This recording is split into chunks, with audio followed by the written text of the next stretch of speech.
بدي اقعد مع حالي انا. لماذا التوحد يا اخا؟ بسرد معكم. غني عمرك انا. حبيبي يا طارق، يقبرني ربك. عبود قول اسمي. شامي. شامي شو اسمك؟ انا بعرف اسمك بس عم بتسأل عليك. كأنك عم تبطل تشتغلني مثل الأول. والله أنا حاسس انتو اللي عم تبطلوا تشتغلوا مثل الأول. أنا ما تغيرت عليكم. انتو الامتحانات والدراسة غيرتكن علي. نسيتوا أنا اللي كنت قلكن روحوا درسوا، ديروا بالكن على حياتكن وأموركم. حبيبي يا عيسى، يقبرني قلبك. طلع لك دان.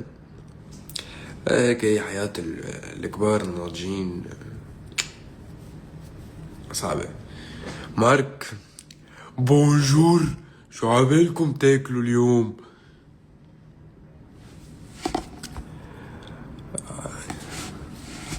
علاقتنا توكسيك صارت، حسيت مش مزبوط على فكرة. انتو بس نقائين. علاقتنا كتير منيحة والحياة صحية وهيك في استقرار.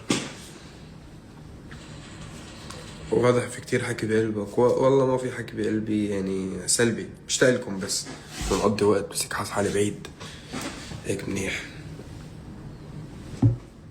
تعرف يا شربول، انا وصغير بس اقعد على كرسي بتحرك، يعني ما في اقعد بلا لعب. اقسم بالله ما بعرف اقعد بلا لعب. كان لازم نلاقي كرسي جنب. انا صار لي فتره عم بحضر لكم الاغاني وهيك. والله ما بعرف، يعني بعتقد بعد رمضان بتبلش تنزل اغاني. بس اللي جاي ان شاء الله خير. هيك خلينا ما نحكي عن اللي جاي ونشتغل على رواق، وان شاء الله هيك ربنا بيوفينا فيه وبتحبه. خلينا هلا